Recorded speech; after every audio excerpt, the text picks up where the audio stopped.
salvatrice. Nouril Mutalsam TV.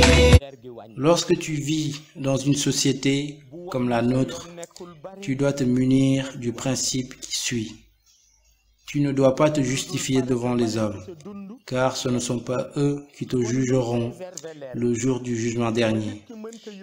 Ils ne t'accompagneront non plus dans ta tombe.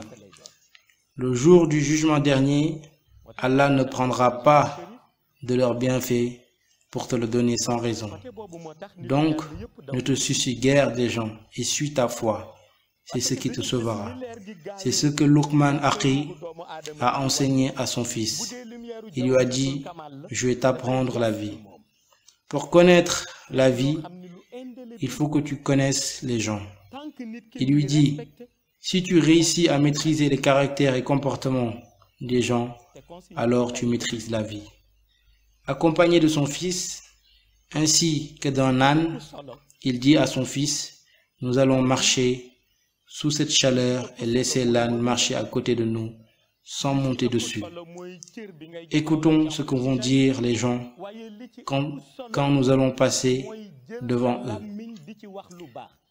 Quand ils passent devant les gens, ces derniers les regardent en disant « Regardez ces deux fous avec l'âne sous cette chaleur. » Au lieu de monter sur l'âne, ils marchent à côté de l'âne.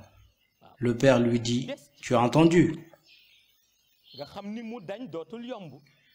Luqman lui dit « Allons vers d'autres personnes, mais cette fois, c'est toi qui montes sur l'âne et moi, je marche à côté de toi. » Le deuxième public se retourne et dit « Regardez, cet enfant est impoli. Il est monté seul sur l'âne et laisse son père marcher à côté de lui. C'est du n'importe quoi. » Le père lui dit « As-tu entendu ?» Ensuite, il dit à son fils, cette fois-ci, c'est moi qui monte sur l'âne, et toi tu marches. Le troisième groupe de personnes dit, regardez cet homme. Il est sans pitié, l'enfant marche, tandis que lui monte seul sur l'âne. Le père dit, montons tous les deux sur l'âne. Il passe devant un quatrième groupe de personnes qui dit, regardez ces deux là, qu'ils sont méchants. Ils montent à deux sur ce pauvre âne qui souffre. Luqman lui dit, ce que je voulais t'enseigner, c'est que les gens sont comme ça. Ils parlent sur tout ce que tu fais. Vu comme ils sont, tu ne dois pas t'occuper que de tes priorités. Ainsi, tu n'auras pas le temps de te justifier à chaque fois. Car ceux qui te poussent à te justifier ne te jugeront jamais. Tu ne leur appartiens pas, ni tes prières, ni tes jeûnes, ni ta zakat ou ton pèlerinage ne leur appartient. Ils sont simplement motivés, mais aucun d'entre eux ne te jugera.